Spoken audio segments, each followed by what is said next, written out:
CD 10. Anos depois, em seu leito de agonia, Aureliano II haveria de se lembrar da chuvosa tarde de junho em que entrou no quarto para conhecer o seu primeiro filho. Embora fosse lânguido e chorão, sem nenhum traço dos Buendia, não precisou pensar duas vezes para lhe dar o nome. Vai se chamar José Arcádio, disse. Fernanda del Carpio, a formosa mulher com quem se casara no ano anterior, concordou. Úrsula, pelo contrário, não pôde esconder um vago sentimento de derrota. Na longa história da família, a tenaz repetição dos nomes permitira que ela tirasse conclusões que lhe pareciam definitivas. Enquanto os aurelianos eram retraídos, mas de mentalidade lúcida, os Josés Arcádios eram impulsivos e empreendedores, mas estavam marcados por um signo trágico. Os únicos casos de classificação impossível eram os de José Arcádio II e Aureliano II. Foram tão parecidos e travessos durante a infância que nem a própria Santa Sofia de la Piedad os podia distinguir. No dia do batizado, Amaranta colocou neles as pulseiras com os respectivos nomes e vestiu-os com roupas de cores diferentes, marcadas com as iniciais de cada um. Mas quando começaram a ir à escola, optaram por trocar a roupa e as pulseiras e a se chamarem eles mesmos com os nomes ao contrário. O mestre Melchor Escalona, acostumado a conhecer José Arcádio II pela camisa verde, perdeu as estribeiras quando descobriu que este trazia a pulseira de Aureliano II, e que o outro dizia que se chamava, entretanto, Aureliano II, apesar de vestir a camisa branca e trazer a pulseira marcada com o nome de José Arcádio II. A partir daí, não se sabia mais com certeza quem era quem. Mesmo quando cresceram e a vida os tornou diferentes, Úrsula continuava a se perguntar se eles mesmos não teriam cometido um erro em algum momento do seu intrincado jogo de equívocos e não teriam ficado trocados para sempre. Até o princípio da adolescência, foram dois mecanismos sincrônicos. Acordavam ao mesmo tempo, tinham vontade de ir ao banheiro na mesma hora, sofriam as mesmas alterações de saúde e até sonhavam as mesmas coisas. Em casa, onde se acreditava que coordenavam seus atos pelo mero desejo de confundir, ninguém percebeu a realidade, até que um dia Santa Sofia de la Piedad deu a um deles um copo de limonada, e este demorou mais para prová-lo do que o outro para dizer que estava faltando açúcar. Santa Sofia de la Piedad, que realmente se esquecera de pôr açúcar na limonada, contou o fato a Úrsula. Todos são assim, disse ela sem surpresa. Loucos de nascença. O tempo acabou de desarrumar as coisas. O que nos jogos de equívoco ficou com o nome de Aureliano II tornou-se monumental como o avô, e o que ficou com o nome de José Arcádio II tornou-se ósseo como o coronel, e a única coisa que conservavam de comum foi o ar solitário da família. Talvez tenha sido esse entrecruzamento de estaturas, nomes e temperamentos o que fez Úrsula pensar que estavam embaralhados desde a infância. A diferença decisiva se revelou em plena guerra, quando José Arcádio II pediu ao coronel Gerineldo Marques que o levasse para ver os fuzilamentos. Contra o parecer de Úrsula, os seus desejos foram satisfeitos. Aureliano II, pelo contrário, estremeceu diante da pura ideia de presenciar uma execução. Preferia ficar em casa. Aos 12 anos, perguntou a Úrsula o que havia no quarto trancado. Papéis, ela respondeu. São os livros de Melquíades e as coisas esquisitas que ele escrevia nos seus últimos anos. A resposta, em vez de o tranquilizar, aumentou a sua curiosidade. Insistiu tanto, prometeu com tanto empenho não estragar as coisas, que Úrsula lhe deu as chaves. Ninguém tornara a entrar no quarto desde que levaram o cadáver de Melquíades e puseram na porta o cadeado cujas peças se soldaram com a ferrugem. Mas quando Aureliano II abriu as janelas, entrou uma luz familiar que parecia acostumada a iluminar o quarto todos os dias, e não havia nele a menor sombra de poeira ou teia de aranha, e sim estava tudo varrido e limpo, mais bem varrido e mais limpo do que no dia do enterro. E a tinta não secara no tinteiro, nem o óxido alterara o brilho dos metais, nem se extinguira a brasa do alambique onde José Arcádio Buendia vaporizara o mercúrio. Nas prateleiras estavam os livros encadernados de uma matéria acartonada e pálida como a pele humana curtida, e estavam os manuscritos intactos. Apesar de fechado por muitos anos, o ar parecia mais puro do que no resto da casa. Tudo era tão recente que, várias semanas depois, quando Úrsula entrou no quarto com um balde de água e uma vassoura para lavar o chão, não teve nada para fazer. Aureliano II estava absorto na leitura de um livro. Embora estivesse sem capa e o título não aparecesse em lugar nenhum, o menino se divertia com a história de uma mulher que se sentava na mesa e só comia grãos de arroz que apanhava com alfinetes, e com a história do pescador que pediu emprestado ao vizinho um peso para sua rede, e o peixe com que o recompensou mais tarde tinha um diamante no estômago, e com a lâmpada que satisfazia os desejos e os tapetes que voavam. Assombrado, perguntou a Úrsula se aquilo tudo era verdade. E ela respondeu que sim, que muitos anos antes os ciganos traziam a Macondo as lâmpadas maravilhosas e os tapetes voadores. O que acontece, suspirou, é que o mundo vai se acabando pouco a pouco e essas coisas já não vêm. Quando acabou o livro, muitos de cujos contos estavam inconclusos porque faltavam páginas, Aureliano II se deu ao trabalho de decifrar os manuscritos. Foi impossível. As letras pareciam roupas postas para secar num arame e se assemelhavam mais à escrita musical que à literária. Um meio-dia ardente, enquanto prescrutava os manuscritos, sentiu que não estava sozinho no quarto. Contra a reverberação da janela, sentado com as mãos nos joelhos, estava Melquíades. Não tinha mais de 40 anos. Usava o mesmo casaco anacrônico e o chapéu de asas de corvo, e pelas suas têmporas pálidas gotejava a gordura do cabelo derretida pelo calor, como fora visto por Aureliano e José Arcádio quando eram crianças. Aureliano II reconheceu-o imediatamente, porque aquela lembrança hereditária se havia transmitido de geração em geração, e tinha chegado a ele partindo da memória do seu avô. «Salve!» disse Aureliano II. «Salve, jovem!» disse Melquíades. A partir de então, durante vários anos, viram-se quase todas as tardes. Melquíades lhe falava do mundo, tentava infundir-lhe a sua velha sabedoria, mas se negou a traduzir os manuscritos. Ninguém deve conhecer a sua mensagem enquanto não se passarem 100 anos, explicou. Aureliano II guardou para sempre o segredo daquelas entrevistas. Certa ocasião, sentiu que o seu mundo privado se desmoronava, porque Úrsula entrou no momento em que Melquíades estava no quarto, mas ela não ouviu. «Com quem você está falando?» perguntou a ele. «Com ninguém?» disse Aureliano II. «O seu bisavô era assim», disse Úrsula. «Ele também falava sozinho».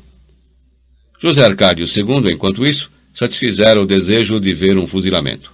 Recordaria pelo resto da vida o fogaréu lívido dos 6 disparos simultâneos e o eco do estampido que se estilhaçou pelos montes, e o sorriso triste e os olhos perplexos do fuzilado que permaneceu erecto enquanto a camisa se ensopava de sangue e que continuava sorrindo mesmo quando o desamarraram no poste e o jogaram num caixote cheio de cal.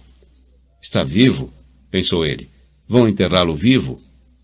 Impressionou-se tanto que desde então detestou as práticas militares e a guerra, não pelas execuções em si, mas pelo horrível costume de enterrar os fuzilados vivos. Ninguém soube então quando começou a tocar os sinos na torre e a ajudar missa para o padre Antônio Isabel, sucessor de O Cachorrinho, e a cuidar dos galos de briga no quintal da casa sacerdotal. Quando o coronel Gerinaldo Marques foi informado, repreendeu-o duramente por estar aprendendo ofícios repudiados pelos liberais. «O problema», respondeu, «é que eu acho que saí conservador». Acreditava como se fosse uma determinação da fatalidade. O coronel Gerinaldo Marques, escandalizado, contou a Úrsula. «Melhor», aprovou ela. «Tomara que se faça padre, para que finalmente Deus entre nesta casa». Muito em breve se soube que o padre Antônio Isabel o estava preparando para a primeira comunhão. Ensinava-lhe o catecismo enquanto raspava o pescoço dos galos. Explicava com exemplos simples, enquanto colocavam nos ninhos as galinhas chocas, como ocorrera a Deus no segundo dia da criação, que os pintos se formassem dentro do ovo. Já então o pároco manifestava os primeiros sintomas do delírio senil que o levou a dizer, anos mais tarde, que provavelmente o diabo tinha ganho a rebelião contra Deus e que era aquele quem estava sentado no trono celeste sem revelar a sua verdadeira identidade para enganar os incautos. Insuflado pela intrepidez do seu preceptor, José Arcádio II chegou em poucos meses a ser tão sábio em artimanhas teológicas para confundir o demônio, como experimentado nas trapaças da rinha. Amaranta fez para ele um terno de linho com colarinho e gravata, comprou-lhe um par de sapatos brancos e gravou seu nome com letras douradas no laço do círio. 2 noites antes da primeira comunhão, o padre Antônio Isabel se fechou com ele na sacristia para confessá-lo, com a ajuda de um dicionário de pecados. Era uma lista tão comprida que o velho pároco, acostumado a se deitar às 6 horas, adormeceu na poltrona antes de terminar. O interrogatório foi para José Arcádio II uma revelação. Não o surpreendeu que o padre lhe perguntasse se havia feito coisa feia com mulher, e respondeu honradamente que não, mas se desconcertou quando lhe perguntou se tinha feito com animais. Na primeira sexta-feira de maio, comungou torturado pela curiosidade. Mais tarde fez a pergunta a Petrônio, o sacristão doente que vivia na torre e que, conforme diziam, se alimentava de morcegos. E Petrônio respondeu: é que há cristãos corrompidos que fazem das suas com as burras. José Arcádio II continuou demonstrando tanta curiosidade, pediu tantas explicações, que Petrônio perdeu a paciência. Eu vou às terças-feiras à noite, confessou. Se você promete que não conta a ninguém, na próxima terça-feira vai comigo. Na terça-feira seguinte, realmente Petrônio desceu da torre com um banquinho de madeira que ninguém soubera até então para que servia, e levou José Arcádio II a uma chácara próxima. O rapaz gostou tanto daquelas incursões noturnas que se passou muito tempo antes que o vissem na taberna de Catarino. Fez-se criador de galos. Leve estes animais para outro lugar, ordenou-lhe Úrsula na primeira vez em que o viu entrar com seus finos animais de briga. Os galos já trouxeram amarguras demais a esta casa para que você agora venha nos trazer outras. José Arcádio II levou-os sem discussão, mas continuou a criá-los na casa de Pilar Terneira, sua avó, que pôs à sua disposição quanto precisava, em troca de tê-lo em casa. Demonstrou logo na rinha a sabedoria que lhe infundira o padre Antônio Isabel, e dispôs de dinheiro suficiente não só para ampliar a sua criação, mas também para procurar prazeres de homem. Úrsula comparava-o naquele tempo com o irmão, e não podia entender como os dois gêmeos que pareciam uma pessoa só na infância terminaram por ser tão diferentes. A perplexidade não durou muito tempo, porque muito brevemente Aureliano II começou a dar mostras de malandragem e dissipação. Enquanto esteve fechado no quarto de Melquiades, foi um homem ensimesmado, como fora o coronel Aureliano Buendia na juventude. Pouco antes, porém, do Tratado de Neerlândia, uma casualidade o arrancou do seu ensimesmamento e o colocou diante da realidade do mundo. Uma mulher jovem, que andava vendendo números para a rifa de um acordeão, cumprimentou-o com muita familiaridade. Aureliano II não se surpreendeu, porque acontecia com frequência confundirem-no com o irmão. Mas não esclareceu o equívoco, nem sequer quando a moça tratou de lhe amolecer o coração com choramingos e acabou por levá-lo para o seu quarto. Despertou-lhe tanto carinho desde aquele primeiro encontro, que ela fez trapaça na rifa para que ele ganhasse o acordeão. Ao fim de 2 semanas, Aureliano II percebeu que a mulher estava dormindo alternadamente com ele e com o irmão, acreditando que eram o mesmo homem, e em vez de esclarecer a situação, deu um jeito de prolongá-la. Não voltou ao quarto de Melquiades. Passava as tardes no quintal, aprendendo a tocar de ouvido o acordeão, apesar dos protestos de Úrsula, que naquele tempo havia proibido a música em casa por causa dos lutos e que, além disso, menosprezava o acordeão como um instrumento próprio dos vagabundos herdeiros de Francisco, o homem. Entretanto, Aureliano II chegou a ser um virtuoso do acordeão, e continuou sendo depois que se casou e teve filhos, e passou a ser um dos homens mais respeitados de Macondo. Durante quase 2 meses partilhou a mulher com o irmão. Vigiava-o, desmanchava os seus planos, e quando estava certo de que José Arcádio II não visitaria essa noite a amante comum, ia dormir com ela. Certa manhã descobriu que estava doente. 2 dias depois, encontrou o irmão apoiado numa viga do banheiro, alagado de suor e chorando de cair lágrimas, e então compreendeu. Seu irmão confessou que a amante o repudiara por lhe haver trazido o que ela chamava de uma doença de mulher da vida. Contou-lhe também como Pilar Terneira tentava curá-lo. Aureliano II submeteu-se às escondidas às ardentes lavagens de permanganato e às águas diuréticas, e ambos se curaram separadamente após 3 meses de sofrimentos secretos. José Arcádio II não voltou a ver a mulher. Aureliano II obteve o seu perdão e ficou com ela até a morte. Chamava-se Petra Cotes. Chegara a Macondo em plena guerra, com um marido ocasional que vivia de rifas, e quando o homem morreu, ela continuou com o negócio. Era uma mulata limpa e jovem, com os olhos amarelos e amendoados que lhe davam ao rosto a ferocidade de uma pantera, mas tinha um coração generoso e uma magnífica vocação para o amor. Quando Úrsula soube que José Arcádio II era criador de galos e Aureliano II tocava acordeão nas festas ruidosas da sua concubina, pensou que ia enlouquecer de confusão. Era como se ambos tivessem concentrado os defeitos da família e nenhuma das suas virtudes. Decidiu então que ninguém mais tornaria a se chamar Aureliano e José Arcádio. Entretanto, quando Aureliano II teve o seu primeiro filho, não se atreveu a contrariá-lo. Concordo, disse Úrsula, mas com uma condição. Eu me encarrego de criá-lo. Embora fosse centenária e estivesse quase cega por causa da catarata, conservava intactos o dinamismo físico, a integridade do caráter e o equilíbrio mental. Ninguém melhor do que ela para formar o homem virtuoso que haveria de restaurar o prestígio da família, um homem que nunca tivesse ouvido falar da guerra, dos galos de briga, das mulheres da vida e das empresas delirantes, 4 calamidades que, conforme pensava Úrsula, tinham determinado a decadência da sua estirpe. Este será padre, prometeu solenemente. E se Deus me der vida bastante, há de chegar a ser papa. Todos riram ao ouvi-la, não apenas no quarto, mas em toda a casa, onde estavam reunidos os barulhentos companheiros de Aureliano II. A guerra, relegada ao desvão das más recordações, foi momentaneamente evocada com os estouros da champanha. À saúde do Papa, brindou Aureliano II. Os convidados brindaram em coro. Em seguida, o dono da casa tocou o acordeão, soltaram-se foguetes e se ordenaram batucadas de júbilo para o povo. De madrugada, os convidados encharcados de champanha sacrificaram 6 vacas e as puseram na rua à disposição da multidão. Ninguém se escandalizou. Desde que Aureliano II passou a ser o chefe da casa, aquelas festividades eram coisa corrente, mesmo que não existisse um motivo tão justo como o nascimento de um papa.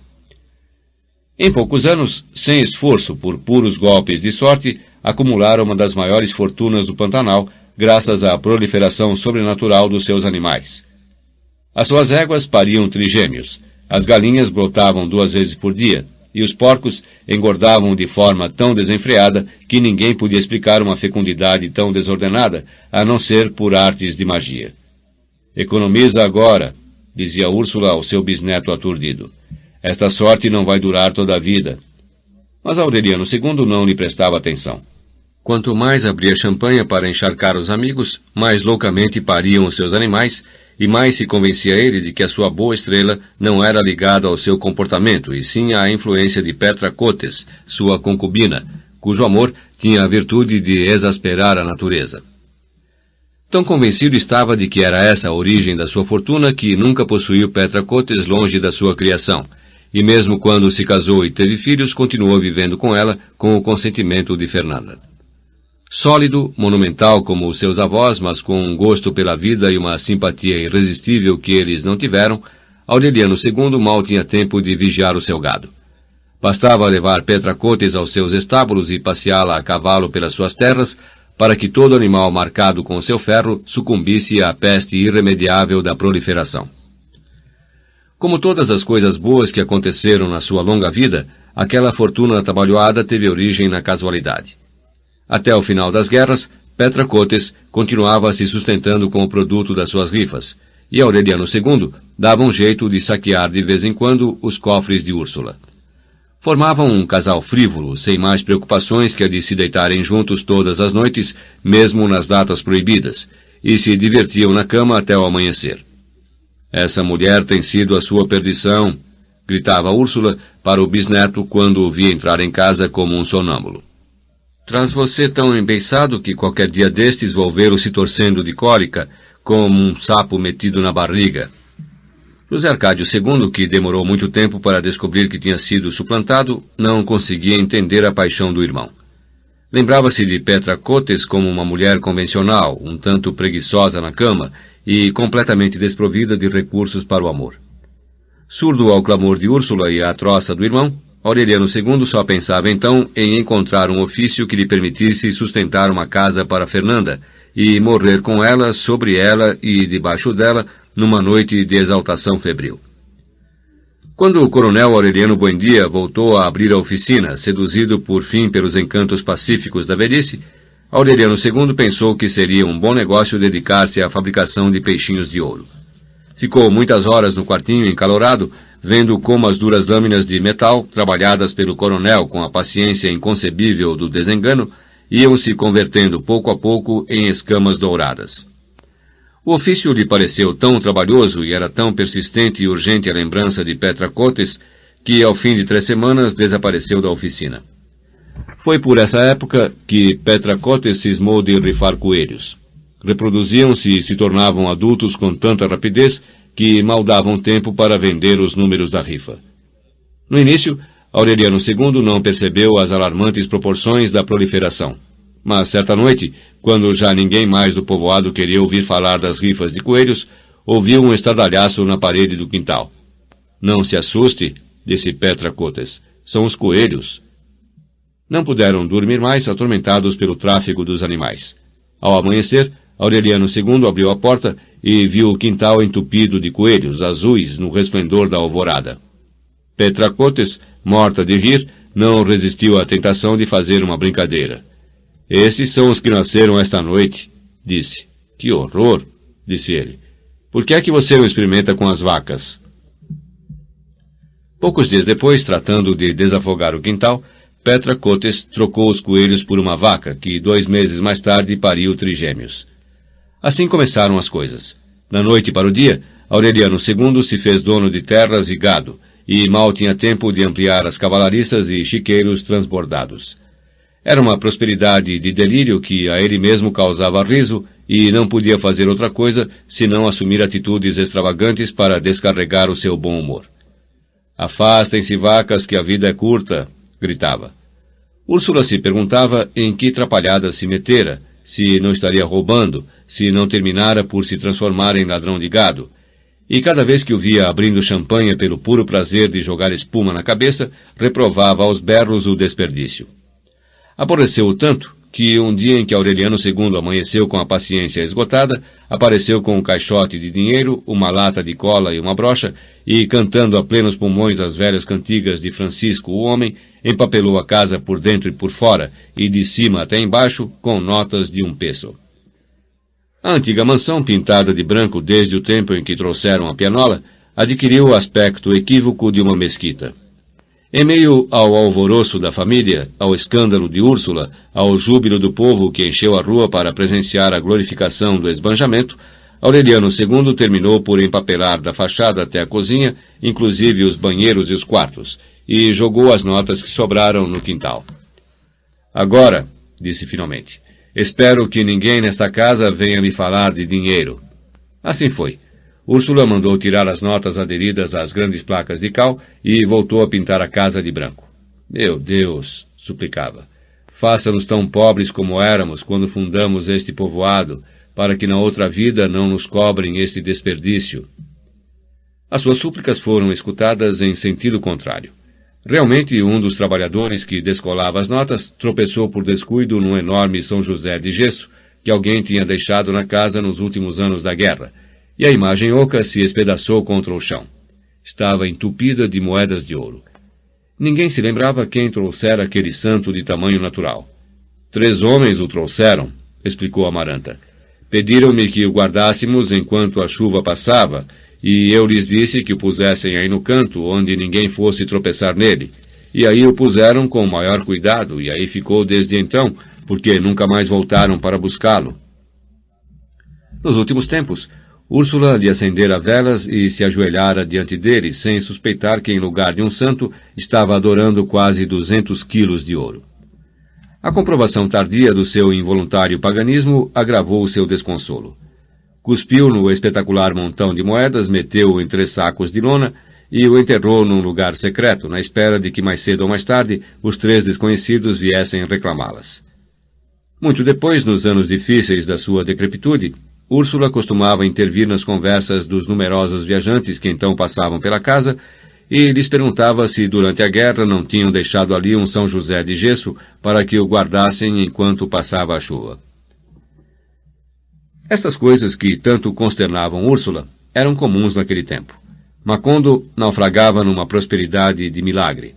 As casas de sopapo e pau a pique dos fundadores tinham sido substituídas por construções de tijolo, com persianas de madeira e chão de cimento, que tornavam mais suportável o calor sufocante das 2 da tarde. Da antiga aldeia de José Arcádio Buendia só restavam agora as amendoeiras empoeiradas destinadas a resistir às circunstâncias mais árduas, e o rio de águas diáfanas, cujas pedras pré-históricas foram pulverizadas pelas enlouquecidas picaretadas de José Arcádio II, quando se empenhou em preparar o leito para instituir um serviço de navegação. Foi um sonho delirante, comparável apenas aos do seu bisavô, porque o leito pedregoso e os numerosos obstáculos da correnteza impediam o trânsito de Macondo até o mar. Mas José Arcádio II, num imprevisto impulso de temeridade, obstinou-se no projeto. Até então, não dera nenhuma amostra de imaginação. Salvo a sua precária aventura com Petra Cotes, nunca se soube de nenhum caso seu com mulher. Úrsula o tinha em conta como o exemplar mais apagado que a família produzira em toda a sua história, incapaz de se destacar sequer como animador de rinhas, quando o coronel Aureliano Buendia lhe contou a história do galeão espanhol encalhado a 12 quilômetros do mar, cuja carcaça carbonizada ele mesmo vira durante a guerra. O relato, que para tanta gente durante tanto tempo parecera fantástico, foi uma revelação para José Arcádio II. José Arcádio II acabou com os galos em favor do melhor arrematante, recrutou homens e comprou ferramentas e se empenhou na descomunal empresa de quebrar pedras, escavar canais, limpar de escolhos e até nivelar cataratas. Isto eu já sei de cor e salteado, gritava Úrsula. É como se o tempo desse volta sobre si mesmo e tivéssemos voltado ao princípio. Quando considerou o rio navegável, José Arcádio II fez ao irmão uma exposição pormenorizada dos seus planos, e este lhe deu o dinheiro que faltava para a empresa.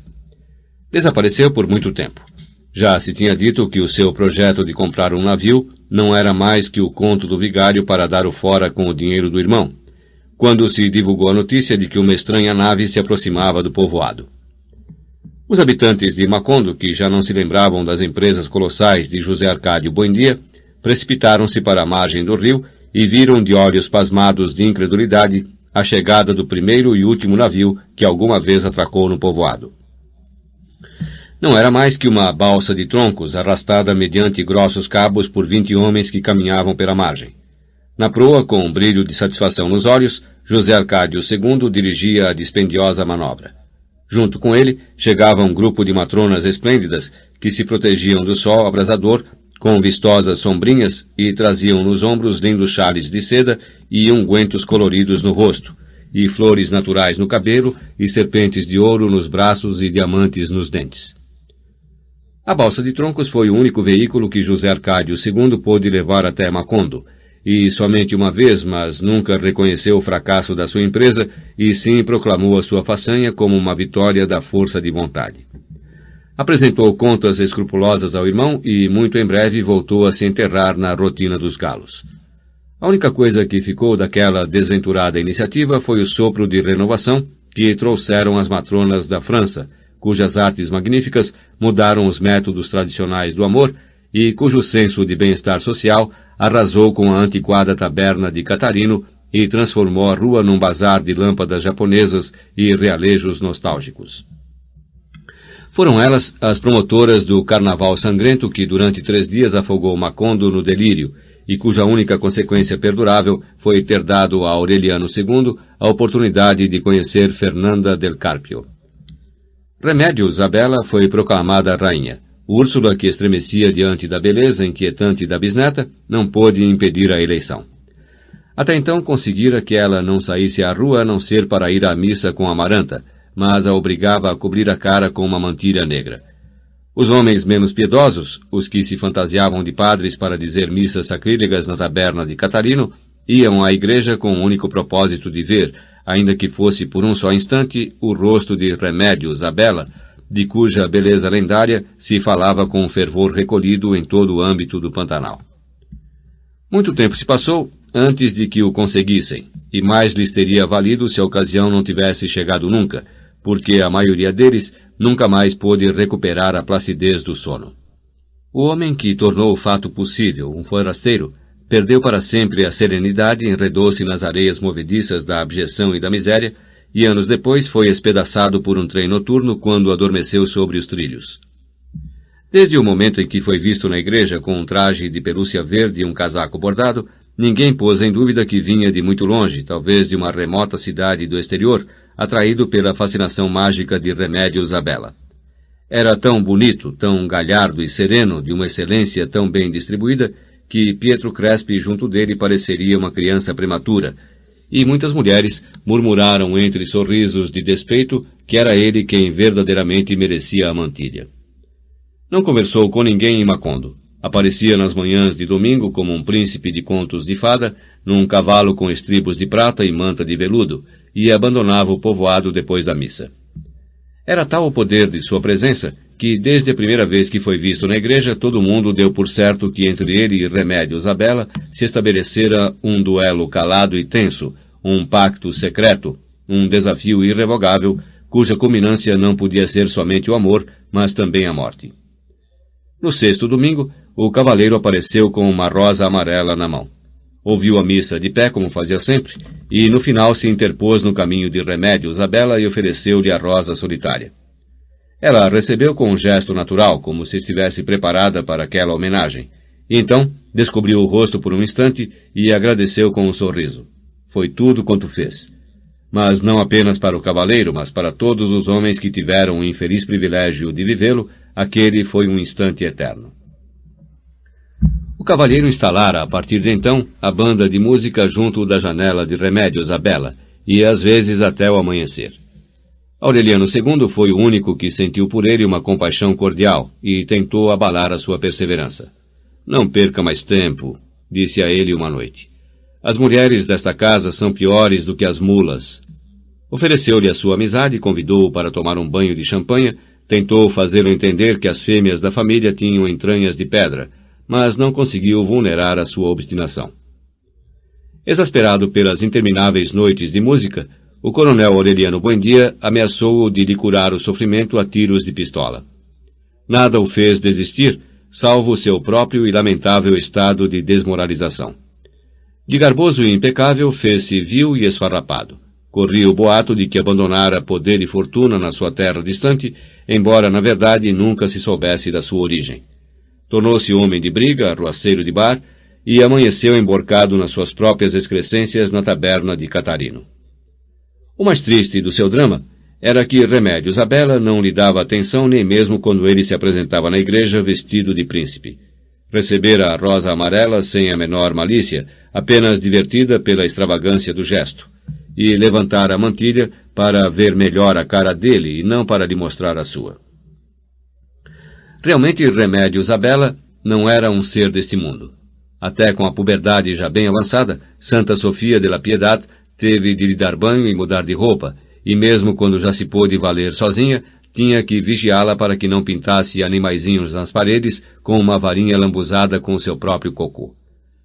Atingiu os 20 anos sem aprender a ler e escrever, sem se servir dos talheres na mesa, passeando nua pela casa, porque a sua natureza reagia contra qualquer espécie de convencionalismo. Quando o jovem comandante da guarda lhe declarou o seu amor, recusou-o simplesmente porque se assombrou com a sua frivolidade. Olha que bobo que ele é, disse a Amaranta. Diz que está morrendo por minha causa, como se eu fosse uma cólica miserere. Quando, na verdade, o encontraram morto junto à sua janela, Remédios Abela confirmou a sua impressão inicial. Vejam só, comentou. Era um bobo total. Era como se uma lucidez penetrante lhe permitisse ver a realidade das coisas além de qualquer formalismo. Este era pelo menos o ponto de vista do coronel Aureliano Buendia, para quem Remédios Abela não era de modo algum retardada mental, como se acreditava, e sim exatamente o contrário. É como se viesse de volta de 20 anos de guerra, costumava dizer. Úrsula, por seu lado, agradecia a Deus que tivesse premiado a família com uma criatura de uma pureza excepcional, mas, ao mesmo tempo, a perturbava a sua beleza, porque lhe parecia uma virtude contraditória, uma armadilha diabólica no centro da sua candidez. Foi por isso que decidiu separá-la do mundo, preservá-la de toda tentação terrena, sem saber que Remédios Abela, já desde o ventre de sua mãe, estava a salvo de qualquer contágio. Nunca lhe passou pela cabeça a ideia de que a elegessem rainha da beleza no pandemônio de um carnaval. Mas Aureliano II, animadíssimo com a inspiração súbita de se fantasiar de tigre, trouxe o padre Antônio Isabel em casa para que convencesse Úrsula de que o carnaval não era uma festa pagã, como ela dizia, mas uma tradição católica. Finalmente convencida, embora rosnando de má vontade, deu o consentimento para a coroação. A notícia de que Remédios Buendia ia ser a soberana do festival transbordou em poucas horas os limites do Pantanal. Chegou até longínquos territórios onde se ignorava o imenso prestígio da sua beleza e provocou a inquietação dos que ainda consideravam o seu sobrenome como um símbolo da subversão. Era uma inquietação sem fundamento. Se havia alguém inofensivo naquele tempo, era o envelhecido e desiludido coronel Aureliano Buendia, que pouco a pouco fora perdendo todo o contato com a realidade da nação. Fechado na sua oficina, a sua única relação com o resto do mundo era o comércio de peixinhos de ouro. Um dos antigos soldados que vigiaram a sua casa nos primeiros dias da paz ia vendê-los nas povoações do Pantanal e voltava carregado de moedas e notícias. Que o governo conservador, dizia, com o apoio dos liberais, estava reformando o calendário para que cada presidente estivesse 100 anos do poder. Que finalmente se havia assinado o acordo com a Santa Sé e que tinha vindo de Roma um cardeal com uma coroa de diamantes e um trono de ouro maciço e que os ministros liberais se fizeram fotografar de joelhos no ato de lhe beijar o anel. Que a corista principal de uma companhia espanhola de passagem pela capital fora sequestrada no seu camarim por um grupo de mascarados e no domingo seguinte dançara nua na casa de verão do presidente da República. Não fale de política, dizia-lhe o coronel. O que nos interessa é vender peixinhos. O falatório público de que não queria mais saber da situação do país porque estava ficando rico com a oficina provocou as gargalhadas de Úrsula quando chegou aos seus ouvidos. Com seu incrível senso prático, ela não podia entender o comércio do coronel, que trocava os peixinhos por moedas de ouro, e em seguida transformava as moedas de ouro em peixinhos e assim sucessivamente, de modo que tinha que trabalhar cada vez mais à medida que vendia para satisfazer um círculo vicioso exasperante. Na verdade, o que interessava a ele não era o negócio e sim o trabalho. Precisava de tanta concentração para engastar escamas, incrustar minúsculos rubis nos olhos, laminar barbatanas e montar nadadeiras, que não sobrava um só vazio para encher com a desilusão da guerra. Tão absorvente era a atenção que lhe exigia o preciosismo da artesania, que em pouco tempo envelheceu mais do que em todos os anos de guerra, e a posição lhe entortou a espinha dorsal e a milimetria lhe gastou a vista, mas a concentração implacável o premiou com a paz de espírito. A última vez em que foi visto atender a algum assunto relacionado com a guerra foi quando um grupo de veteranos de ambos os partidos solicitou seu apoio para a aprovação das pensões vitalícias, sempre prometidas e sempre no ponto de partida. Esqueçam isso, disse a eles.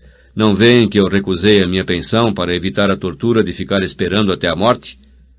No começo, o coronel Gerineldo Marques o visitava à tardinha, e os dois se sentavam na porta da rua para evocar o passado.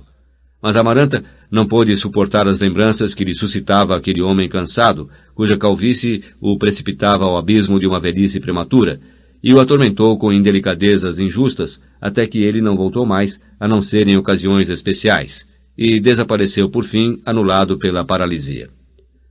Taciturno, silencioso e insensível ao novo sopro de vitalidade que estremecia a casa, o coronel Aureliano Buendia compreendeu de leve que o segredo de uma boa velhice não é outra coisa senão um pacto honrado com a solidão. Levantava-se às 5 da manhã depois de um sono superficial, tomava na cozinha sua eterna caneca de café amargo, trancafiava-se o dia inteiro na oficina, e às 4 da tarde passava pelo corredor arrastando um banquinho sem observar sequer o incêndio das roseiras, nem o brilho da hora, nem a impavidez de Amaranta, cuja melancolia fazia um barulho de marmita perfeitamente audível ao entardecer, e se sentava na porta da rua, até que o permitissem os mosquitos. Alguém se atreveu certa vez a perturbar a sua solidão. "Como vai, coronel?" disse ao passar. "Aqui firme", ele respondeu, "esperando o meu enterro passar." De modo que a inquietação causada pela reaparição pública do seu sobrenome a propósito do reinado de Remédios Abela carecia de fundamento real. Muitos, entretanto, não pensaram assim. Inocente da tragédia que o ameaçava, o povo transbordou na praça pública numa barulhenta explosão de alegria. O carnaval tinha alcançado seu mais alto nível de loucura. Aureliano II tinha satisfeito por fim o seu sonho de se fantasiar de tigre e andava feliz entre a multidão exaltada, rouco de tanto rugir, quando apareceu, vindo pelo caminho do Pantanal, um bloco enorme trazendo no andor dourado a mulher mais fascinante que se podia imaginar. Por um momento, os pacíficos habitantes de Macondo tiraram as máscaras para ver melhor a deslumbrante criatura com coroa de esmeraldas e capa de arminho, que parecia investida de uma autoridade legítima e não simplesmente de uma soberania de lantejoulas e papel crepom. Não faltou quem tivesse a suficiente clarividência para suspeitar de que se tratava de uma provocação. Mas Aureliano II se sobrepôs imediatamente à perplexidade, declarou como hóspedes de honra os recém-chegados e sentou salomonicamente Remédios, a bela e a rainha intrusa no mesmo pedestal. Até a meia-noite, os forasteiros fantasiados de beduínos participaram do delírio e até o enriqueceram com uma pirotecnia suntuosa e umas virtudes acrobáticas que fizeram pensar nas artes dos ciganos. De repente, no paroxismo da festa, alguém quebrou o delicado equilíbrio. "Viva o Partido Liberal!" gritou. "Viva o Coronel Aureliano Buendia!"